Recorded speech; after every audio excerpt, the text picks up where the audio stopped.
हमारे YouTube channel computer देखता में आप सभी का स्वागत है। आज की इस वीडियो में हम लोग hospital management system Python plus MySQL connectivity based project के बारे में बात करेंगे।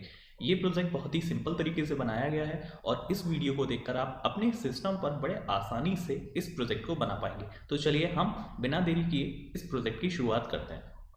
सबसे पहले मैं आपको रन करा के दिखा देता हूँ कि ये प्रोजेक्ट काम कैसे करता है। उसके लिए मैंने रन पे क्लिक करके रन मॉड्यूल करा और उसके बाद हमने ओके प्रेस कर दिया। तो जैसे ही मैंने इसको रन करा, सबसे पहले हमारे पास ये 5 ऑप्शन आ गए जो कि एक प्रोजेक्ट के लिए बेहद ही ज़रूरी है। कोई भी आप प्रोजेक्ट बनाएं तो उसमें सबसे पहले रिकॉर्ड को ऐड करना, रिकॉर्ड को डिलीट करना, रिकॉर्ड को डिस्प्ले करना, अपडेट और सर्च, ये 5 मेन फंक्शंस किसी भी प्रोजेक्ट के लिए बेहद ही ज़रूरी हैं। तो सबसे पहले इन लिस्ट के हिसाब से हम एक रिकॉर्ड को ऐड करते हैं। रिकॉर्ड को ऐड करने के लिए हमें 1 प्रेस करना होगा। हमने ऑप्शन में 1 प्रेस करा और जैसे ही हमने 1 प्रेस करा तुरंत यहाँ पे क्या आया, उसने हमसे पेशेंट की आईडी मांगी। हमने पेशेंट की आईडी यहाँ पे 4 दे दी। उसके बाद पेशेंट का नेम, सपोज पेशेंट का नेम मैंने अनी दिया। उसके बाद पेशेंट की एज मैंने 15 एज दी। डिसीज़ में मैंने पेन डाल दिया। उसके बाद यहाँ पे डॉक्टर का नाम पूछ रहा है। डॉक्टर का नाम सपोज मैंने लिख दिया डॉक्टर रवि और इस तरीके से मैंने अपनी सारी एंट्री कर दी। और यहाँ पर उस डॉक्टर की फ़ीस तो मैंने यहाँ पे 100 रुपीज़ पर डे के हिसाब से डाल दिया। तो दोस्तों जैसे ही मैंने ये सब डाला, वहाँ पर मुझे एक मैसेज आ गया कि पेशेंट एडिट सक्सेसफुली, यानी हमारा जो रिकॉर्ड है वो ऐड हो गया। अगर सपोज़ मुझे डिस्प्ले कराना है तो मुझे 3 प्रेस करना होगा।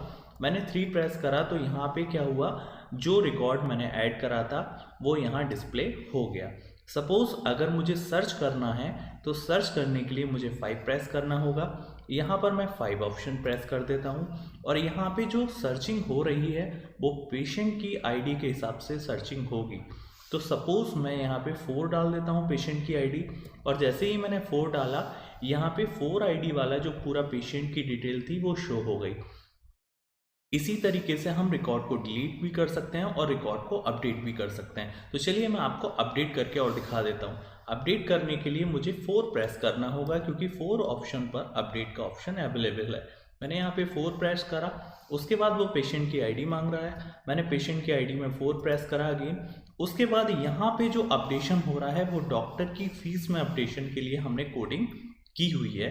तो यहाँ पे जो डॉक्टर की फीस मैंने ऊपर 100 दे रखी थी, अब यहाँ पे मैं डॉक्टर की फ़ीस 500 अपडेट कर दे रहा हूँ। तो अपडेट के बाद यहाँ पर पूरा अपडेट का रिकॉर्ड जो है वो आ चुका है।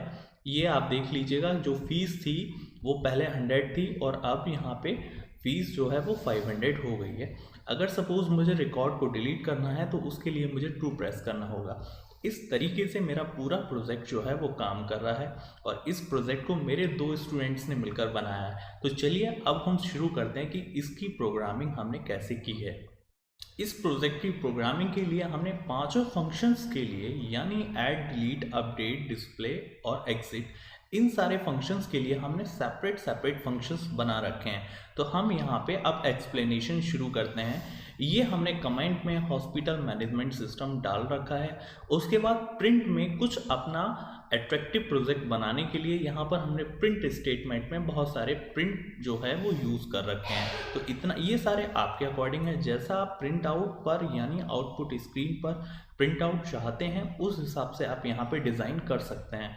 उसके बाद हमने यहाँ पे क्या काम करा है, अपनी टेबल का क्रिएशन करा है। तो टेबल को क्रिएट करने से पहले सबसे पहले हमने क्या काम करा, अपने इस पाइथन प्रोजेक्ट की कनेक्टिविटी करने के लिए MySQL से मैंने यहाँ पे MySQL डॉट कनेक्टर, यानी इसको हमने इंपोर्ट करा लिया। जब तक हम इसको इंपोर्ट नहीं कराएंगे हमारी कनेक्टिविटी इम्पॉसिबल है। तो यहाँ पे हमने इंपोर्ट MySQL डॉट कनेक्टर, ये हमने इंपोर्ट करा लिया और इसको एज OBJ नाम के एक वेरिएबल में हमने ऐसे मान लिया। उसके बाद जो सबसे दूसरी मेन लाइन है उसको हम लोग लिखना शुरू करते हैं। यहाँ पे हमने एक वेरिएबल लिया MyDB, इससे हमारा पूरा कनेक्शन एस्टेब्लिश होगा। तो यहाँ पे जिस नाम से हमने इसको लिया था वो नाम हमने यहाँ लिखा OBJ डॉट कनेक्ट। कनेक्ट जो है वो MySQL डॉट कनेक्टर का फंक्शन है। तो यहाँ पे हमने लिखा, और ये जो पूरी डिटेल है ये हमने MySQL की डाली। Host equal to local host, user equals to root और पासवर्ड इक्वल्स टू 1 2 3 4 5। ध्यान ये रहे, ये जो पासवर्ड हमने 1 2 3 4 5 यूज़ करा है ये हमारे MySQL में इंस्टॉल करते टाइम दिया हुआ पासवर्ड है। तो हम अगली लाइन में हम क्या काम करते हैं, यहाँ पे कर्सर का एक ऑब्जेक्ट बनाते हैं, my cursor equals to mydb.cursor। Cursor एक फंक्शन है जिसकी हेल्प से हम अपने डेटा की फैचिंग करते हैं, या फिर हम जितनी भी सारा डेटा हम जो भी हम फैच करेंगे वो सारा हम कर्सर फंक्शंस के ही थ्रू करेंगे। अगला काम ये है कि अपनी क्वेरी को एग्जीक्यूट कराना।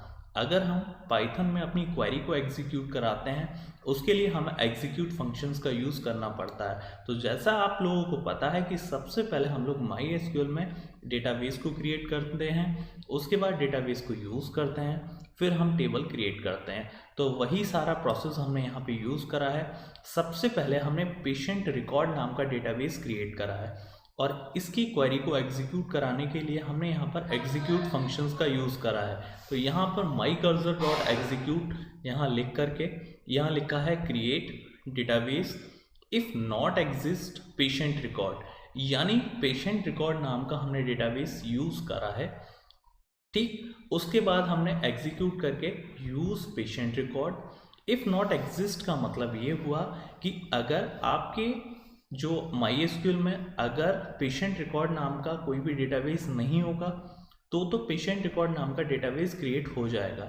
अगर पहले से पेशेंट रिकॉर्ड नाम का डेटाबेस होगा तो दोबारा ये क्रिएट नहीं होगा। ये सब करने के बाद अब बारी आती है टेबल को क्रिएट करने की। तो एग्जीक्यूट फंक्शंस के माध्यम से हमने टेबल को क्रिएट करा है, और हमने अपनी टेबल का नाम MediCare नाम से रखा है, यानी Medi_care। तो यहाँ पे हमने टेबल क्रिएट करी है, create table if not exist. ये भी वही हिसाब है, अगर MediCare नाम से हमारी जो टेबल है वो पहले से नहीं है तो दोबारा ये क्रिएट हो जाएगी। अगर पहले से एग्जिस्ट करती है तो ये दोबारा क्रिएट नहीं होगी। तो यहाँ पे लिखा है create table if not exist MediCare। इसमें हमने कई फील्ड ली हैं। PID नाम से एक फील्ड ली है जिसका मतलब हुआ पेशेंट ID। तो PID को मैंने जो डेटा टाइप है वो इंटीजर टाइप का लिया है, और एज अ कॉन्स्टेंट में प्राइमरी की यूज़ करा है। उसके बाद P नेम यानी पेशेंट नेम जिसका डेटा टाइप मैंने varchar में लिया है। उसके बाद एज का डेटा टाइप मैंने इंट में लिया है, और not null as a constant use करा है। उसके बाद डिसीज़ मैंने ली है, वो varchar में ली है। उसके बाद इंचार्ज जो है वो डॉक्टर का नेम है, और इसको मैंने varchar में लिया है। फी जो है वो इंटीजर टाइप में ली है। जिस तरीके से हम लोग SQL में क्वेरी क्रिएट करने के लिए जो पूरी कमांड लिखते हैं, यहाँ पर भी हम सेम वही कमांड लिखते हैं लेकिन एग्जीक्यूट फंक्शन में। अब जैसे ही हमारी टेबल क्रिएट हो जाती है हम फिर नीचे आते हैं। नीचे यहाँ पे मैंने कुछ प्रिंट में दे दिया है जिसको हमने मैनेजिंग डिपार्टमेंट करके प्रिंट स्टेटमेंट में हमने डाल दिया है। अब बात करते हैं हम लोग मेन प्रोग्राम की। जैसे ही हम लोग मेन प्रोग्राम में आते हैं, यहाँ पर हमने एक प्रिंट में एक लाइन और दे दी है, list for managing record of patients. अब यहाँ हमने DM नाम का एक वेरिएबल लिया है, उसमें हमने 0 को असाइन कर दिया है। ये हमने क्यों करा है अभी आपको पता चल जाएगा। उसके बाद हमने वाइल लूप में DM = 0, यानी वाइल का लूप तब तक चलेगा जब तक DM में 0 रहेगा। ये हमने 0 इसलिए करा ताकि हर बार हर चीज़ होने के बाद ये सारे स्टेटमेंट ऑटोमेटिकली दोबारा आए, इसलिए हम लोग 0 की वैल्यू को भी कोई भी अपडेट नहीं कर रहे हैं। तो प्रिंट के ऑप्शन में हमने यहाँ पर सारे प्रिंट के अपने जो भी ऑपरेशंस हैं वो यहाँ पर लिख दिए हैं, यानी 1 प्रेस करें तो रिकॉर्ड ऐड हो, 2 प्रेस करें तो डिलीट हो, 3 प्रेस करें तो डिस्प्ले हो, 4 प्रेस करें तो अपडेट हो, 5 प्रेस करें तो सर्च हो, 6 प्रेस करें तो एग्जिट हो। इस तरीके से हमने ये सारे प्रिंट के स्टेटमेंट दे दिए। प्रिंट के स्टेटमेंट देने के बाद हमने यूज़र की चॉइस इनपुट कराने के लिए ch नाम का एक वेरिएबल लिया है। ch नाम के वेरिएबल में यूज़र अपने हिसाब से 1 2 3 4 5 6 एज यूज़र विश के हिसाब से वो इनपुट देगा। अगर इनपुट में यूज़र 1 प्रेस कर रहा है तो हमने क्या काम करना है, हमें पेशेंट का रिकॉर्ड ऐड करना है और पेशेंट का रिकॉर्ड ऐड करने के लिए हमने एक specific user defined function add नाम से बनाया है। ध्यान ये रहे, जब भी हम लोग प्रोजेक्ट बनाते हैं तो उसमें हम लोग यूज़र डिफाइंड फंक्शन लेते हैं जिससे हमारा प्रोजेक्ट इजी हो, अंडरस्टैंड में भी इजी हो, कोडिंग में भी इजी हो और एरर फाइंडिंग में भी इजी हो। तो अब जैसे ही यहाँ पे यूज़र 1 प्रेस करेगा यानी हमारा ऐड फंक्शन जो है वो कॉल हो जाएगा और हमने फंक्शन की डेफिनेशन प्रोग्राम में सबसे ऊपर दी है। तो चलिए अब हम लोग बात करते हैं ऐड नाम के फंक्शन पर। तो ऐड नाम का फंक्शन हमने प्रोग्राम में सबसे ऊपर दिया है। तो यहाँ पे डेफ ऐड करके, ऐड हमारे फंक्शन का नाम है और डेफ का मतलब ये हुआ कि यहाँ पे ये जो फंक्शन है वो डिफाइन हो रहा है। इस फंक्शन में हमें सारी वैल्यू जो है वो इनपुट करानी है। तो यहाँ पे हमने प्रिंट में एक सिंपल सी लाइन दे दी है जिससे हमारा आउटपुट अट्रैक्टिव हो। यहाँ पे प्रिंट में हमने क्या काम करा है, एक लाइन और दी है जिसमें लिखा हुआ है insert the information about the patient, यानी हमें सारी इंफॉर्मेशन पेशेंट की इनपुट करानी है। तो PID नाम के वेरिएबल में हमने पेशेंट की ID इनपुट कराई, pName नाम के वेरिएबल में हमने पेशेंट का नेम इनपुट कराया, एज नाम के वेरिएबल में हमने पेशेंट की एज इनपुट कराई, डिसीज नाम के वेरिएबल में हमने पेशेंट की डिसीज इनपुट कराई, इंचार्ज नाम के वेरिएबल में हमने डॉक्टर का नेम इनपुट कराया, फी नाम के वेरिएबल के अंदर हमने उस डॉक्टर की एक दिन की फीस इनपुट कराई।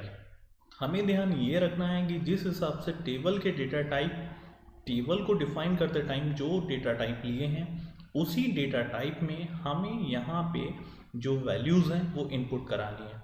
उसके बाद अब इन सारी जो हमारी इंसर्टेड वैल्यूज़ हैं उनको टेबल तक पहुँचाने के लिए हमको क्वेरी एग्जीक्यूट करानी होगी। उसके लिए हम लोग एग्जीक्यूट फंक्शन का यूज़ करते हैं और यहाँ पे हमने माई कर्सर डॉट एग्जीक्यूट करके हमने यहाँ पे लिखा है इंसर्ट इनटू मेडिकेयर। मेडिकेयर नाम की हमारी टेबल है और यहाँ पे PID, pName, age, disease, incharge और फीस बारी बारी से हमने ये सारी वैल्यू के जो वेरिएबल हैं वो यहाँ पे लिख दिए हैं। उसके बाद यहाँ पे हमने वैल्यूज़ लिखा है। उसके बाद यहाँ पे हमने %d, %s, %d, %s और %d लिखा हुआ है। हम आपको बताना चाहते हैं कि इंटीजर टाइप की वैल्यू के लिए हम लोग %d यूज़ करते हैं और वैरकेर टाइप की वैल्यू के लिए और डेट टाइप की वैल्यू के लिए हम लोग %s यूज़ करते हैं। तो यहाँ पे जैसे PID हमारा इंटीजर टाइप का है तो उसके लिए हमने यहाँ पे %d यूज़ करा है। pName हमारा वैरकेर टाइप का है, इसके लिए हमने यहाँ पे %s यूज़ करा है। एज हमारा इंटीजर टाइप का है, उसके लिए हमने यहाँ %d यूज़ करा है। इसी तरीके से हमने %d और %s यूज़ करा है।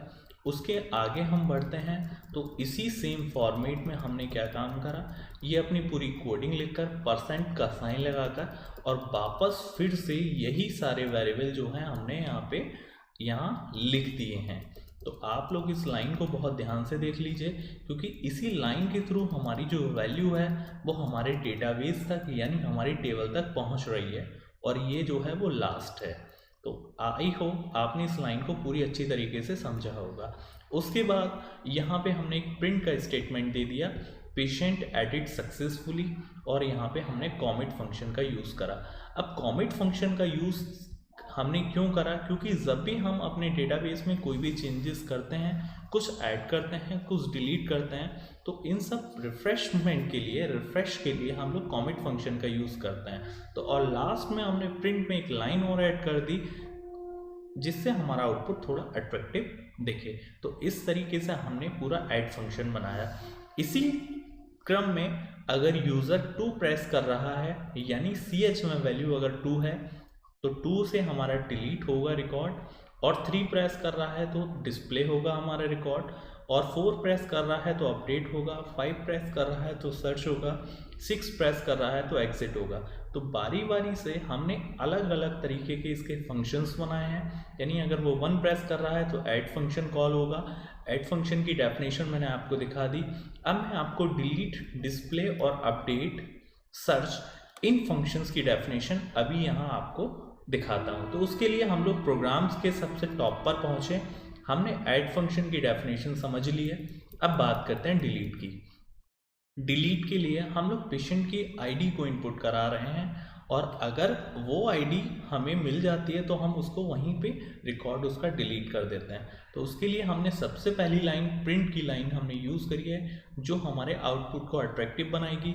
उसके बाद हमने एस नाम के वेरिएबल में हमने पेशेंट की आईडी को इनपुट करा लिया है और हमने अपनी क्वेरी को एग्जीक्यूट कराने के लिए एग्जीक्यूट फंक्शन में डिलीट फ्रॉम टेबल का नेम यानी delete from Medicare where PID equal to, इस तरीके से हमने फॉर्मेट फंक्शन का यूज़ करा है।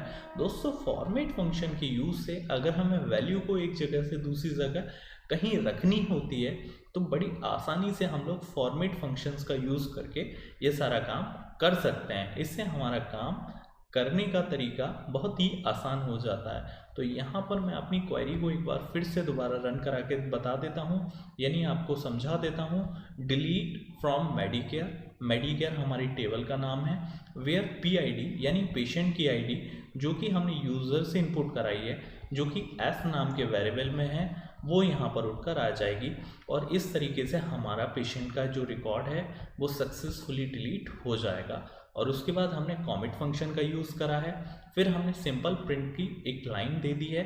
ये ऑप्शनल है, ये आप लगा सकते हैं या नहीं लगा सकते हैं। अगर आप रिकॉर्ड डिस्प्ले कराना चाह रहे हैं तो उसके लिए मैंने डिस्प्ले नाम का एक अलग फंक्शन बनाया है। डिस्प्ले में हमें क्या करना है, जितना भी हमारा रिकॉर्ड है वो सारे रिकॉर्ड हमें डिस्प्ले कराना है। तो उसके लिए हमने सबसे पहले 2 प्रिंट की लाइंस लिख ली हैं और इन दोनों लाइंस में हमने क्या काम करा, अपने रिकॉर्ड को अपडेट, रिकॉर्ड को अट्रैक्ट बनाने के लिए ये यहाँ पे हमने प्रिंट की लाइनें लिख दी हैं। उसके बाद हमें सारा रिकॉर्ड देखने के लिए हमें सेलेक्ट एस्ट्रिक फ्रॉम टेबल का नेम, ये क्वेरी एग्जीक्यूट करनी होगी और यहाँ पर एग्जीक्यूट फंक्शन में हमने लिख दिया है सेलेक्ट एस्ट्रिक फ्रॉम और टेबल का नेम। इससे क्या होगा, इससे हमारा जो भी टेबल है उसका सारा रिकॉर्ड जो है वो हमारा सेलेक्ट हो जाएगा यानी आ जाएगा। उसके बाद फैच ऑल फंक्शंस के थ्रू हमने सारे डेटा को फैच कर लिया। यहाँ पर फैच से रिलेटेड 3 तरीके के आपको फंक्शन मिलेंगे, फैच 1, फैच ऑल और फैच मैनी। फैच 1 के थ्रू हम केवल एक ही रिकॉर्ड को अपडेट कर सकते हैं यानी फैच कर सकते हैं। फैच ऑल फंक्शंस के थ्रू हम सारे जितने भी हमारे रिकॉर्ड्स हैं उनको हम फैच कर सकते हैं। फैच मैनी के थ्रू अगर हमें जितने भी वहाँ पे जैसे 5 है 6 है जितनी वैल्यू हम वहाँ डालते हैं सिर्फ उतने ही रिकॉर्ड हम फैच कर सकते हैं। तो यहाँ पर 3 तरीके के फंक्शन में हम लोग फैच ऑल नाम का फंक्शन यूज़ कर रहे हैं। फैच ऑल क्या काम करेगा, जितने भी रिकॉर्ड्स हैं उनको फैच कर लेगा और यहाँ पे वो फैच करके एक यू नाम के वेरिएबल में असाइन कर देगा और उसके बाद हमने फॉर लूप का यूज़ करके हमने यहाँ पे जो भी सारा डेटा है वो यहाँ हमने प्रिंट करा लिया है और यहाँ पे कॉमिट फंक्शन का यूज़ कर दिया। इस तरीके से हमारा जो डेटा है वो सारा डिस्प्ले हो जाएगा यानी हमारी जो टेबल है उस टेबल के जितने भी रिकॉर्ड्स हैं वो सारे डिस्प्ले हो जाएंगे।